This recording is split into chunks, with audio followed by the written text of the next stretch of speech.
नमस्कार दोस्तों, मेरा नाम है अजीत सिंह और पैसा बाजार ऐप में आप सभी का स्वागत है। इस वीडियो के माध्यम से हम जानेंगे गोल्ड और सिल्वर के प्राइसेस में आजकल क्या चल रहा है। सबसे पहले हम बात करेंगे जो सिल्वर और गोल्ड के प्राइसेस ने शॉक दिया है उसके बारे में। फिर ग्लोबल मार्केट ट्रिगर्स की बात करेंगे, रीजन क्या है इस गिरावट के पीछे, पीटर ब्रांडेड की वार्निंग क्या है, सिल्वर के फंडामेंटल कैसे हैं, फिर फाइनल व्यू की बात करते हैं। सबसे पहले precious metal market crash. Silver और गोल्ड के प्राइस में अचानक से एक बड़ी तेज गिरावट आ गई। पैनिक सेलिंग भी कह सकते हैं।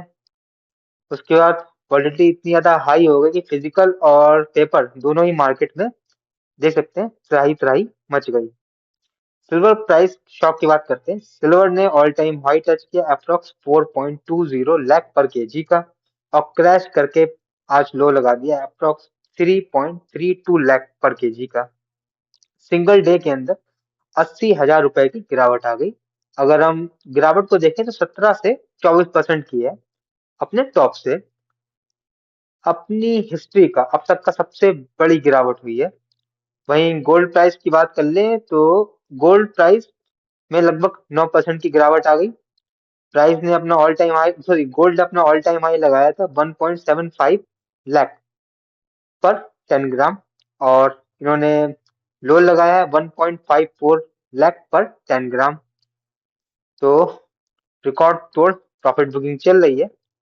अब जिन्होंने इनडायरेक्टली तरीके से सिल्वर और गोल्ड में इन्वेस्ट कर रखा था ईटीएफ के माध्यम से, उनकी बात कर लें। सिल्वर के ईटीएफ में अप्रोक्स 20 से 22% का क्रैश आया है। वहीं गोल्ड के ईटीएफ में अप्रोक्स 8.5 से 10% की गिरावट आई है। तो यहाँ पर भी अच्छा खासा लोगों को नुकसान हुआ है। कुछ ग्लोबल मार्केट के ट्रिगर्स हैं, उनको देख सकते हैं। कॉमेक्स पर सिल्वर चल रहा है, मतलब $90 के नीचे, सॉरी $97 के नीचे आ गया है। और कॉमेक्स पर गोल्ड की बात करें तो 5,000 आउंस के पास चल रहा है। कॉपर की बात करें उसमें लगभग 4% की गिरावट हो गई है। तो कह सकते हैं पूरा का पूरा मेटल हर जगह गिरावट है। एक जल्दी डिमांड की वार्निंग आई है। वर्ल्ड गोल्ड काउंसिल की ने वार्निंग दी है कि इंडिया में जो गोल्ड की ज्वेलरी है उनकी डिमांड गिर सकती है, क्योंकि गोल्ड के प्राइसेस बढ़ गए हैं, अनअफोर्डेबल हो गया है कंज्यूमर्स के लिए। तो ऐसा कहा जा रहा है कि थोड़ी सी जो डिमांड है वो वीक हो जाएगी। अब बात करते हैं हिस्ट्री की। तो ऐसे ही मार्केट क्रैश आ चुके हैं 1929 में, 1980 में, 2011 में। सिल्वर अपने ऑल टाइम हाई टच करता है फिर कोलैप्स हो जाता है हर टाइम। जो रिसेंट जो क्रैश आया बहुत से लोगों का मानना ऐसा ही है। कुछ बबल के कंसर्न है, सिल्वर बबल के या कहें कमोडिटी बबल के। तो उनकी बात करें तो उनका मानना यह है कि सिल्वर ने एक महीने के अंदर 100% की जंप दिखाई। प्राइस था 2 लाख और पहुंच गया 4 लाख पर केजी पर। एक्सपर्ट ने इसे रैली माना, अब कह रहे हैं कि ये अनसस्टेनेबल है, मतलब ये ऐसा चलेगा नहीं, ऐसा माना ही जा रहा था। अब कुछ की रीजंस है जो कि हो सकते हैं इस गिरावट के पीछे। पहला है यूएस फेड के रेट अनचेंज है, 3.50 3.75% के आसपास ही। उन्होंने कहा है कि कोई भी इमीडिएट रेट कट्स नहीं होंगे, जिसकी वजह से मार्केट डिसपॉइंट हुए। स्ट्रॉन्ग जॉब डेटा आया जिससे गोल्ड की थोड़ी सी चमक कम हुई। मैसिव प्रॉफिट बुकिंग हुई। तीसरा आखिरी रीजन है, जो यूएस डॉलर वीक हो रहा था और गोल्ड और सिल्वर ऊपर जा रहा था, वहीं आज यूएस का डॉलर स्ट्रांग हुआ और गोल्ड और सिल्वर पर प्रेशर आ गया।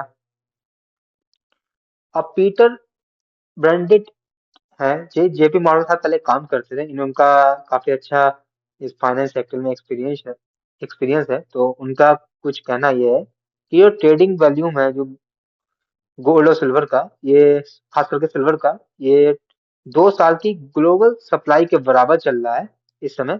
सेम पैटर्न 2011 में भी हुआ था जब मार्केट टॉप पे था। उसके बाद एक डीप करेक्शन आया। अब कुछ रीजन जानने हैं कि इतनी तेजी आई क्यों थी सिल्वर के अंदर। तो सबसे पहला है heavy silver use solar panel and electronics. Silver को हम रिसाइकिल नहीं कर सकते, मतलब किसी जगह किसी प्रोडक्ट में यूज किया, बाद में जब वो क्या ना उसकी लाइफ पूरी हो गई तो उसको हमने फिर से उठा करके रीयूज कर लिया, वो नहीं कर सकते। क्यों? रिसाइकलिंग कॉस्ट ज्यादा आती है। गोल्ड की डिमांड सेफ हेवन एसेट की तरह होती है। सेंट्रल बैंक्स हैं वो भी शिफ्ट कर रही हैं, डॉलर से गोल्ड पे आ रही हैं। और जो मेटल्स हैं उनके प्राइस भी थोड़े बढ़ते जा रहे हैं। सिल्वर में ऐसा क्या है, सिल्वर केवल 15% हम लोग इन्वेस्टमेंट के लिए यूज करते हैं, जबकि 85% हम लोग कंज्यूम करते हैं इंडस्ट्रीज के लिए। सोलर डिमांड 2030 तक ही कह रहे हैं ट्रिपल हो जाएगी। माइनिंग की बात करें, वो केवल अभी 33% फ्यूचर की डिमांड को पूरा कर सकती है। अब सप्लाई जो है सिल्वर की उसको समझ लेते हैं। 75% सिल्वर आती है अदर मेटल माइनिंग से, मतलब ये जैसे वेदांता का जब हम रेवेन्यू का वो देखेंगे डिस्ट्रीब्यूशन, तो उसमें उनका मैट बहुत सारे स्टील वगैरह सब कुछ निकालते हैं मिनरल्स, तो वहां से उन्हें बाई प्रोडक्ट करके निकलती है। कोई सिल्वर की अलग से माइन नहीं होती है, तो बाई प्रोडक्ट की तरह होते हैं, कॉपर जिंक वगैरह है, इनके तरह थ्रू ही निकलती है। तो सप्लाई है वो अगर सप्लाई का स्ट्रक्चर देखें तो लिमिटेड ही है। अब एक वार्निंग भी है एक्सपर्ट्स की, पॉसिबल डाउनसाइड रिस्क है, हो सकता है 50% करेक्शन हो सकता है। सिल्वर के प्राइस 2 लाख पर केजी तक किया सकते हैं। मार्केट में हाई रिस्क हाई रिवार्ड तो रहता ही है। फाइनल थॉट की बात करें तो वॉल्टिलिटी बहुत ज्यादा हाई है। फंडामेंटल स्ट्रॉन्ग नजर आ रहे हैं लॉन्ग टर्म में। शॉर्ट टर्म में वॉल्टिलिटी हाई रह सकती है, रिस्क मैनेजमेंट करके चलना चाहिए। अब लॉन्ग टर्म से मतलब यहाँ पे कितने साल का है कुछ कह नहीं सकते, क्योंकि अगर हम हिस्ट्री को देखें, कहाँ गई, 1929, फिर 1980, फिर 2011, अब चल रहा है 2026। तो ये वीडियो सिर्फ और सिर्फ एजुकेशनल पर्पस के लिए है, कोई भी बाई सेल की रिकमेंडेशन नहीं है। कोई भी निवेश करने से पहले अपने वित्त सलाहकार से बात करें। अगर वीडियो पसंद आया है तो लाइक करें, शेयर करें, सब्सक्राइब करें। अगर आप किसी स्टॉक सेक्टर या फिर म्यूचुअल फंड के बारे में जानना चाहते हैं तो उसका नाम हमें कमेंट सेक्शन में मेंशन कर सकते हैं, ताकि नेक्स्ट टाइम हमें जब भी मौका मिले तो हम उन टॉपिक्स पर बात कर सकें। धन्यवाद।